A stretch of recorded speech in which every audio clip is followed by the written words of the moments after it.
ಮದ್ವೆ ಅನ್ನೋ ಕನ್ಸಿನ ಅಕ್ಕಿ ಬಾಡಿಗೆ ತುಂಬಾ ದೂರ ಹೊರಟೋಗಿದೆ. ಅದಿನ್ ಯಾವಾಗೂ ಬರೋದಿಲ್ಲ ಬಿಡಿ.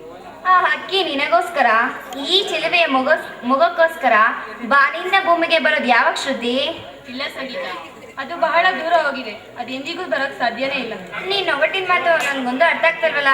ಆ ಮಾತಿನ ಅರ್ಥ ನಿನಗೆ ಅರ್ಥವಾಗಲ್ಲಮ್ಮ. ಏಕೆಂದ್ರೆ ನನ್ನ ತಂಗಿಯ ಮನಸ್ಸಿನ ನೋವು ಹೇಗಿದೆ ಅಂತ ಅವಳಿಗೆ ಗೊತ್ತಮ್ಮ.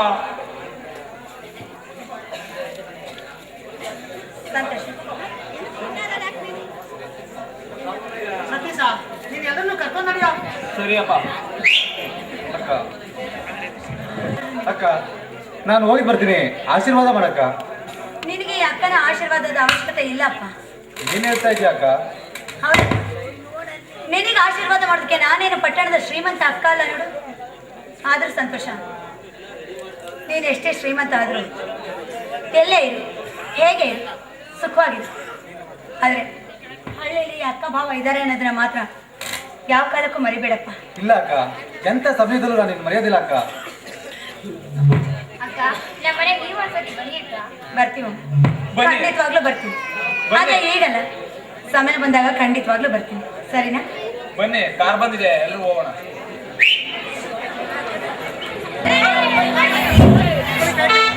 ಅಲ್ಲ, ಗಾಡಿಯಿಂದ ಹೋದರೆ ಧೂಳು, ಹುಡುಗಿಯಿಂದ ಹೋದ್ರೆ ಗೋಳು ಅನ್ನೋಂಗೆ ಇವಳು ನನ್ನ ತಂದೆ ಹುಡುಗಲ್ಲಪ್ಪ ಗೋಳ. ಅದೇನು ನಾಲ್ಕಾಲು ಉಂಟು ಹಸುವಲ್ಲ. ಅಲ್ಲ, ನಾಲ್ಕಾಲು ಹಸುಗಳನ್ನ ನಂಬಿದೆ ಅಂದ್ರೆ ಅಲ್ಲ ಕಣ್ರಿ, ಒಂದು ಬಾಲ ಉಂಟು ನಾಯಿ ಅಲ್ಲ. ನಾಯಿ ಬಾಲ ಅಲ್ಲ, ನಮ್ಗೇನೆಲ್ಲ ಇರ್ತದೆ ಅದು ಅಲ್ಲೇ ಮರದಿಂದ ಮರಕ್ಕೆ ನೆಗೆದು ಹಂಗಲ್ವಂತೆ. ಅಲ್ಲ ಕಣ್ರಿ, ಕೋಟಿ ತೆಗೆದು ನಾವು ನೆಗಿಬೋದೆ ಮರಕ್ಕೆ ಒಂದು ಕಣ್ಣು ಉಂಟು ಬೇಕಿ ಅಲ್ಲ, ಎರಡು ಕಣ್ಣು ಉಂಟು ಬೇಕಲ್ಲ. ನನ್ನ ಏನೇನ್ ಆಟ ಆಡಿಸ್ತಾವಳೆ, ಆಡಿ ಆಡಿ ಇವಳಿಗೆ ಮುಂದೆ ಮಾರಿ ಅಪ್ಪ.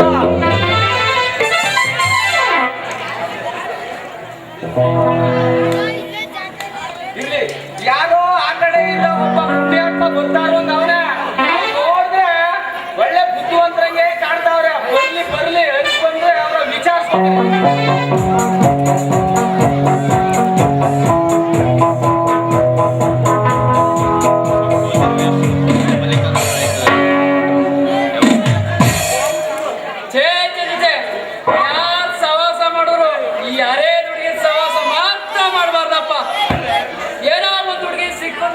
ಅದೃಷ್ಟ ಬದ್ದಾಯ್ತು ಅನ್ನೋದ್ರಲ್ಲಿ ಕೈ ಬಂದದ್ದು ಬಾಯಿಗಿಲ್ದಂಗ ಆಗೋಯ್ತಂದ್ರೆ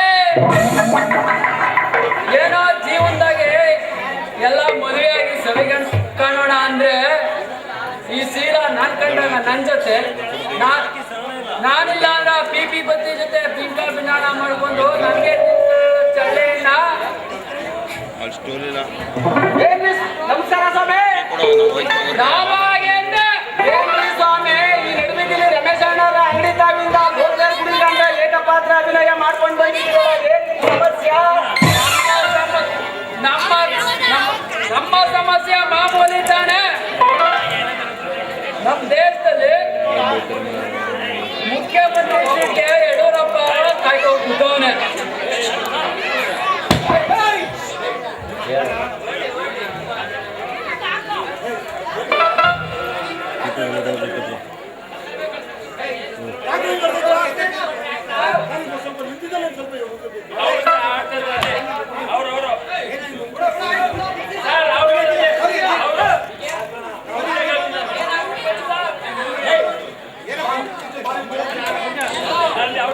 ದಯವಿಟ್ಟು ಯಾರು ಏನ್ ಮಾಡ್ಬಿಡಿಯಪ್ಪ. ನಮ್ ದೇಶನೇ ಸಮಸ್ಯೆ ಸಿಗಾಕೊಂಡಿದೆ. ನಮ್ಮ ಸಮಸ್ಯೆ ಮಾಮೂಲಿ ತಾನೆ. ನೋಡು, ಸದಾನಂದ ಗೌಡನ ಇಳಿಸ್ಬೇಕು ಅಂತ ಯಡಿಯೂರಪ್ಪ ನಿಂತವನೆ, ಯಡಿಯೂರಪ್ಪನ ಇಳಿಸ್ಬೇಕು ಅಂತ ಕುಮಾರಸ್ವಾಮಿ ನಿಂತವನೆ. ಇಂಥವೇ ದೊಡ್ಡ ಸಮಸ್ಯೆ ಆದ್ಮೇಲೆ ನಮ್ಮ ಸಮಸ್ಯೆ ಮಾಮೂಲಿ ತಾನೆ. ಒಬ್ಬೊಬ್ಬರು ಒಂದೊಂದರ ಸಮಸ್ಯೆ. ತಮ್ಮ ಪರಿಚಯ? ನನ್ ಪರಿಚಯ ಇಲ್ಲ ಸ್ವಾಮಿ. ನನ್ ಪರಿಚಯ, ನನ್ನ ಹೆಸರು ಪಿ ಪತಿ ಅಂತ. ನನ್ನ ಹೆಸರು ಪಿ ಪತಿ ಅಂತ. ಗಾಬರಿ ಆಗ್ಬೇಡಿ ಕಣ್ರಿ. ನನ್ನ ಹೆಸರು ಪಂಚಯ್ಯನವರ ಪಂಚಲಿಂಗೇಶ್ವರ ಪಶುಪತಿ ಅಂತ. ಅತ್ತೆ ಇಷ್ಟುದ ಅಂತೇನೆ ಕಟ್ ಮಾಡಿ ಚಿಕ್ಕದಾಗಿ ಚೊಕ್ಕವಾಗಿ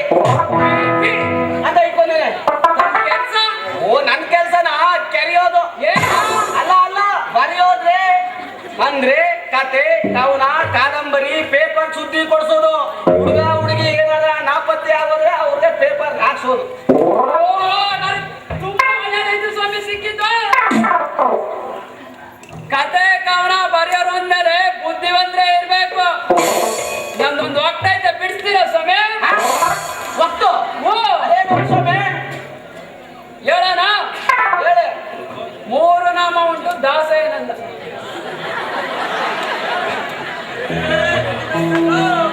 ನಾಲ್ಕು ಕಾಲುಂಟು ಹಸು.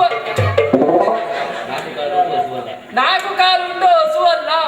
ಒಂದು ಬಾಲ ಉಂಟು ನಾಯಿ ಅಲ್ಲ. 3 ನಾಮ ಉಂಟು ದಾಸೇನಲ್ಲ. ಮರದಿಂದ ಮರಕ್ಕೆ ನೆಗೆಯುವುದು ಮಂಗನಲ್ಲ. ಒಂದು ಬಾಯುಂಟು ಮೇಕೆ ಅಲ್ಲ. ಒಂದು ಬಾಯುಂಟು ಎರಡು ಕಣ್ಣುಂಟು ಬೆಕ್ಕಲ್ಲ. ಹಾಗಾದ್ರೆ ಇದೇನಪ್ಪ ಇದು? ಅದಿರ್ಲಿ, ನಿಮ್ಗೆ ಈ ಒಪ್ತೆ ಹೇಳಿದವ್ರು ಯಾರು? ಇದ ಒಂದು ಹುಡುಗಿ ಹೇಳಿದ್ಲು. ಹುಡುಗಿ ಅಂದ್ರೆ ಹುಡುಗಿ ಅಂದ್ರೆ ನನ್ನ ಲವರು. ಅಯ್ಯಪ್ಪ, ನಿನ್ ಲವರ್ ಸರಿ ಕಣಯ್ಯ, ನೋಡೋದಕ್ಕೆ ಆಗಿದ್ದಾಳೆಯ್ಯ. ಹೇಗಿದ್ದಾಳೆ ಅಂದ್ರೆ ಚೆನ್ನಾಗಿದ್ದಾಳೆ.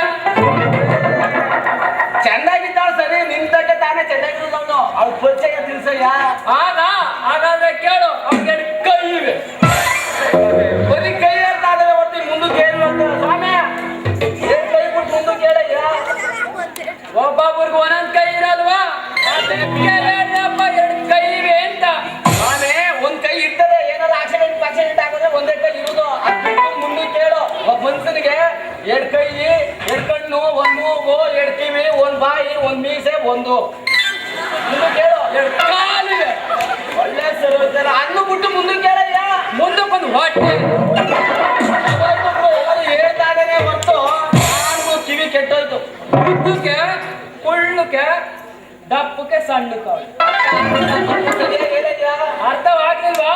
ಹಾಗಾದ್ರೆ ಕೇಳು, ದಪ್ಪನೂ ಇಲ್ಲ ಸಣ್ಣನೂ ಇಲ್ಲ, ಮೀಡಿಯಂ ಆಗವಳೆ. ಅರ್ಥ ಆಯ್ತು ಬಿಡಯ್ಯ. ಅಂದ್ರೆ ಉದ್ದನೂ ಇಲ್ಲ, ರಾಡು ಇಲ್ಲ, ಕುಳ್ಳು ಇಲ್ಲ, ನುಗ್ಗೆಕಾಯಿನಾಗೆ ಒಂದೇ ತರ ಮೇಡಿಯಂ ಆಗವಳೇನು? ಜೋಡ ಈಗ ಹಿಡಿದ್ರಿ ನೋಡಿ, ಜೋಡ ಅಂತ ಅಲ್ಲ ಜಾಡ. ಸರಿ ಅದ್ ಸರಿ, ಒಟ್ಟೆ ಹೇಳ್ತಾರೆ ನಿನ್ಗೆ. ಈ ಒಟ್ಟ ನನ್ನ ಲವರ್ ಶೀಲಾ. ಶಡಪ್, ಅವಳು ನಂದವರ್. ಅವಳು ನನ್ನ ಲವರ್. ಈ ಒಟ್ಟ ಬಿಡಿಸು, ನಾನ್ ನಿನ್ನೆ ಮದ್ವೆನಿ ಅಂತ ನನ್ಗೆ ಹೇಳ್ಕೊಟ್ಟಿದ್ದಾಳೆ ಗೊತ್ತೇ. ನನಗೂ ಹಾಗೆ ಹೇಳವಳೆ, ನಿನಗೂ ಹಾಗೆ ಹೇಳವಳೆ. ಈಗೇನ ಮಾಡೋದು ಬಿಬೆ? ಇಬ್ಬರು ಒಬ್ಬರೇ ಮದುವೆ ಆಗ್ತಾರೇನಾ? ಸರಿ ಸ್ವಾಮಿ, ನಿನಗೂ ಹಾಗೆ ಹೇಳವಳೆ, ನನಗೂ ಹಾಗೆ ಹೇಳವಳೆ. ಹಾಗಾಗ ಇಬ್ರು ಒಬ್ಳೆ ಮದುವೆ ಆಗ್ತಾಳೇನು? ಯಾಕಾಗ್ಬಾರ್ದು? ಆಗಿನ ಕಾಲದಲ್ಲಿ ದ್ರೌಪದಿ 5 ಜನ ಮದುವೆ ಆಗಿರ್ಲಿಲ್ವಾ? ಹಾಗೆ ನಾವೊಂದ್ ಸ್ವಲ್ಪ ಅಡ್ಜಸ್ಟ್ ಮಾಡ್ಕೊಂಡು ಆಯ್ತಪ್ಪ. ಸ್ವಾಮಿ ಅಡ್ಜಸ್ಟ್ ಅಂದ್ರೆ ಹೆಂಗೆ? ಅಡ್ಜಸ್ಟ್ ಅಂದ್ರೆ ಹೋಟ್ಲು ಹೋದ್ರೆ ಟೀಗಳಿರ್ತೀನಿ, ಅದೇ ಒಂದ್ ಬೈಟ್ ಕೊಡುವಂತಿರಲ್ಲ, ಸರಿ ಸರಿ ಹೇಳಿ. ಹಾಗೆ ಒಂದ್ ಸ್ವಲ್ಪ ಅಡ್ಜಸ್ಟ್ ಮಾಡ್ಕೊಂಡು ಆಯ್ತಪ್ಪ. ಅರ್ಥ ಆಯ್ತು ಬಿಡಿ, ಅರ್ಥ ಆಯ್ತು ಸ್ವಾಮಿ. ಹಾಗಾದ್ರೆ ಹೇಳು, ಕೆಲಸ ಮಾಡಿ. ಸೋಮವಾರ ನಾನು, ಮಂಗಳವಾರ ನೀನ್ ಹೆಂಗು ಎತ್ತು ಗಾಡಿ ಮಳ್ಳು ಒತ್ತಂಡ ಕಟ್ಕೊಂಡು ಮಾಡ್ಕೊ. ಹಾಗಾದ್ರೆ ಬುಧವಾರ ನಾನು, ಗುರುವಾರ ನಾನು, ಶುಕ್ರವಾರ ನಾನು, ಶನಿವಾರ ನಾನು,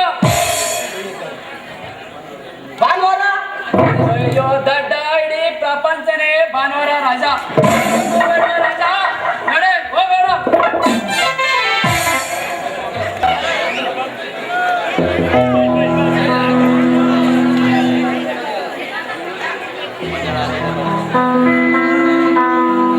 Thank you.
ಶಾರದಾ, ಶಾರದಾ, ಮನಸ್ಸಿನ ಮರ್ಮವಲ್ಲರಿಯದೆ ದೇಹದ ಒಡಲಾಂತೆಯಲ್ಲಿ ಚಿಂತೆಯನ್ನು ಸೇರಿಸಿದರೆ ಪರಿಹಾರ ಸಿಗುತ್ತೇನೆ ಶಾರದಾ?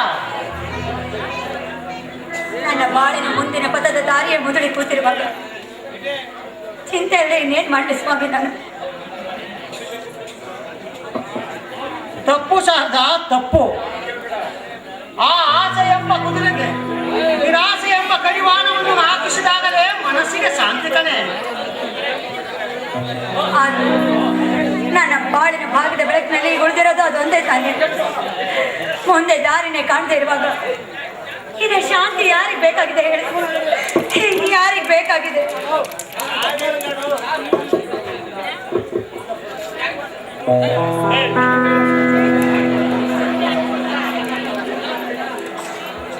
ಶಾಂತಿ ಯಾರಿಗೆ ಬೇಕಾಗಿದೆ ಅಂದ್ರೆ ಶಾರದಾ, ಕಳೆದು ಹೋಗುವುದರ ಬಗ್ಗೆ ಚಿಂತಿಸಿ ಫಲವೇನೆ? ಮುಂದೆ ಬರುವುದರ ಬಗ್ಗೆ ಯೋಚಿಸುವುದು ನಮ್ಮೆಲ್ಲರ ಕರ್ತವ್ಯ ಶಾರದಾ, ನಮ್ಮೆಲ್ಲರ ಕರ್ತವ್ಯ ಕಣೆ. ನನ್ನ ಬಾಳಿನಲ್ಲಿ ಏನಿದೆ ಅಂತ ಯೋಚನೆ ಮಾಡಿ ಹೇಳಿ. ನನ್ನ ಕಷ್ಟ ಸುಖಗಳನ್ನ ಹಂಚ್ಕೊಂಡು ಬಾಳ್ಬೇಕಾಗಿದೆ. ರಕ್ತ ಹಂಚ್ಕೊಂಡು ಹುಟ್ಟಿದ ನನ್ನ ಸಹೋದರನೇ ನನ್ನ ಬಂಧುತ್ವವನ್ನು ತೊಳ್ಕೊಂಡು ದೂರ ಹೊರಟೋಗಿರುವಾಗ ಯಾವುದಕ್ಕೋಸ್ಕರ ಯೋಚಿಸಿದೆ ಅಂದ್ರೆ ಶಾರದಾ, ಮತ್ತೆ ಮತ್ತೆ ಅದೇ ರಾಗವನ್ನು ಹಾಕ್ತಾ ಇದ್ದೀಯೇನೆ? ನಮ್ಮ ಸುತ್ತಿನ ಉದ್ಯಮವನ್ನು ಕೊಟ್ಟು ಮದುವೆ ಮಾಡಿ ಅವಳ ಸವಿಯನ್ನು ಕಣ್ತುಂಬ ನೋಡ್ಬೇಕಂದ್ರೆ ಕಣ್ತುಂಬ ನೋಡ್ಬೇಕೆಂದ್ರೆ ನಮ್ಮ ಆಸೆ ಶಾರದಾ. ಅದ್ಯಾಕೆ ಸಾಧ್ಯ? ನಾವು ತಾನೇ ಅವಳು ಚಿಕ್ಕವಳಿದ್ದಾಗ ನಿಂತರು ಶ್ರುತಿ ಸಂತೋಷ ನಿನ್ನ ಗಂಡ ಅಮ್ಮ ಅಂತ ಅವಳ ಮನಸ್ಸಿನಲ್ಲಿ ಆಸೆ ಬೀಜವನ್ನು ಬಿಟ್ಟಿದ್ದು. ಈಗ ಇದ್ದಕ್ಕಿದ್ದಾಗೆ ಕರ್ಬಿಟ್ಟು ಮಗಳೇ ನಿನ್ನ ಹಣೆ ಬರಹ ಸರಿ ಇಲ್ಲ, ಬೇರೆ ಯಾರನ್ನಾದ್ರೂ ತೋರಿಸ್ತೀವಿ ಮದುವೆ ಮಾಡ್ಕೊಂತ ಹಾಗೆ ಹೇಳು ನೋಡಿ. ನನ್ನ ಕೈಲಾದ ಸಾಧ್ಯ ಇಲ್ಲ. ಬೇಕಾದ್ರೆ ನಿಮ್ಮ ಮಕ್ಕಳನ್ನ ಕರೆದು ನೀವೇ ಹೇಳಿ. ಹಾಗೆ ಕಣೆ. ಸತೀಶ, ಬಂದ್ರಪ್ಪ ಇಲ್ಲಿ.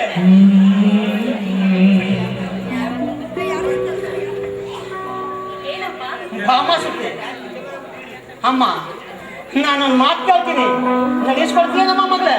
ಅಪ್ಪ, ಅಂದ ಪತ್ರದಲ್ಲಿರೋ ನನಗೆ ನಿಮ್ಮ ಮಾತಂದ್ರೆ ಬೇರೆ ಯಾರು ಮಾತು ಹೇಳಿ ಅದೇನು ಹೇಳಿ ಅಪ್ಪ. ನಿಜ ತಾಯಿ, ನಿಜ. ದಿಕ್ಕು ಕಾಣದೆ ಹಠಪತನವಾಗಲು ಈ ನನ್ನ ಪಾಪಿ ತಂದೆನೇ ಕಾರಣ. ಈ ನಿನ್ನ ಪಾಪಿ ತಂದೆಯನ್ನು ಕ್ಷಮಿಸ್ಬಿಡಪ್ಪ.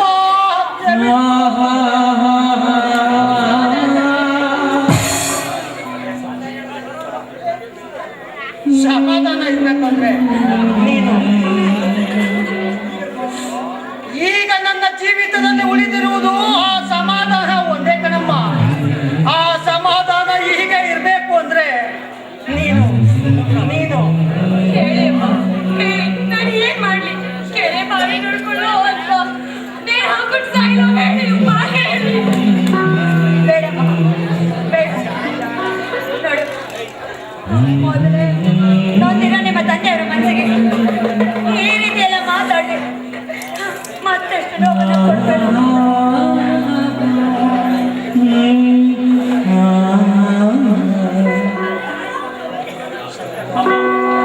ಈ ಮನೆ ಆಧಾರ ಸ್ತಂಭಗಳಾದ ನೀವು ಆತ್ಮನಿಂದನೆ ಮಾಡಿಕೊಳ್ಳುವುದು ಸರಿಯಲ್ಲಮ್ಮ, ಸರಿಯಲ್ಲ.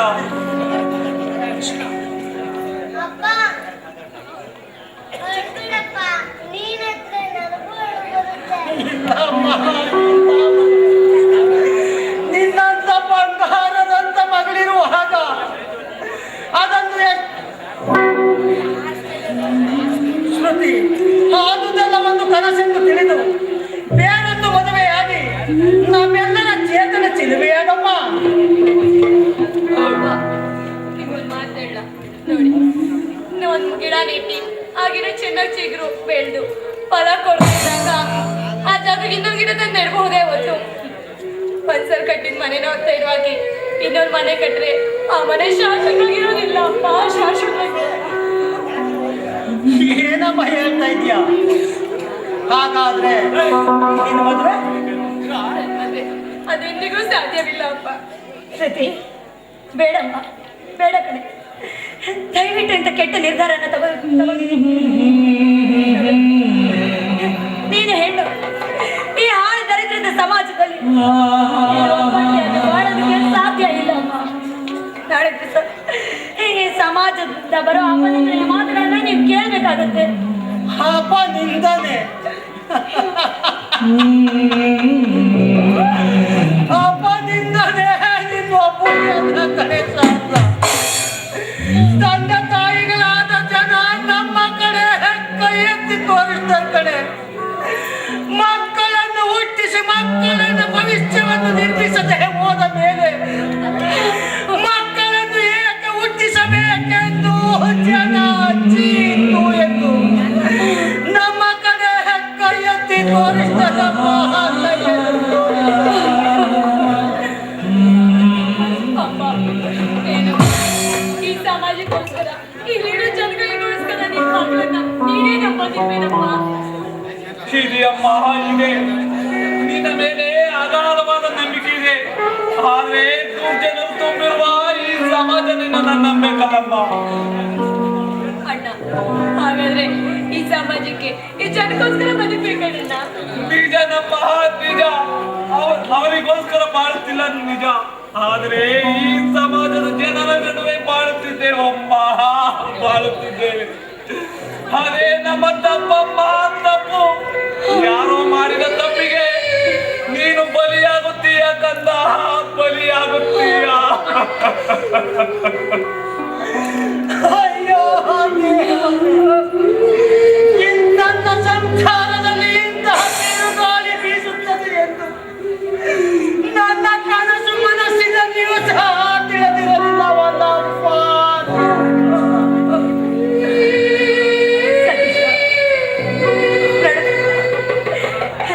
ನಿನ್ನ ತಂಗಿ ಅಂತ ಈ ಜನ್ಮದಲ್ಲಿ ಮದುವೆ ಆಗೋಲ್ಲ ಅಂತ ಇದ್ದಾಳೆ. ಅವಳ ಮನಸ್ಸು ಸಮಾಧಾನ ಆಗೋವರೆಗೂ ಅವಳು ಹಾಗೆ ನೀನು ಈ ಮನೆ ಮಗಗಳು. ಏನಾದ್ರೂ ಮದುವೆ ಆಗಿ ಈ ಮನೆಗೆ ಮಂಗಳ ದೀಪವಾಗಪ್ಪ. ಅಮ್ಮ, ನಾನು ಮದುವೆ ಆಗ್ಬೇಕೆ? ಮದುವೆ ಆಗುವ ತಂಗಿ ಮನಸ್ಸು ಮುರಿದು ಮನೆಯಲ್ಲಿ ಕೂತಿರ್ಬೇಕಾದ್ರೆ ಅದಕ್ಕೆ ಪರಿಹಾರ ಹುಡುಕೋದನ್ನು ಬಿಟ್ಟು ನಾನು ಮದುವೆಯಾಗಿ ನಾಳೆ ಈ ಮನೆಗೆ ಸೊಸೆಯಾಗಿ ಬರುವ ಹೆಣ್ಣಿನಿಂದ ನನ್ನ ತಂಗಿಯ ಮಾನವನ್ನ ನಾಳೆ ಬೀದಿ ಪಾಲು ಮಾಡಲೇನಮ್ಮ. ಸತೀಶ, ಏನ್ ಹೇಳ್ತಾ ಇದೀಯಪ್ಪ ನೀನು? ಹೌದಮ್ಮ, ಒಂದು ವೇಳೆ ಅಂತ ಮದುವೆ ಈ ಸಮಾಜಕ್ಕೆ ಅವಶ್ಯಕವಾಗಿ ಬೇಕಾಗಿರುವುದೇ ಆದ್ರೆ ಅಂತ ಮದುವೆಗೂ ಈ ಸಮಾಜಕ್ಕೂ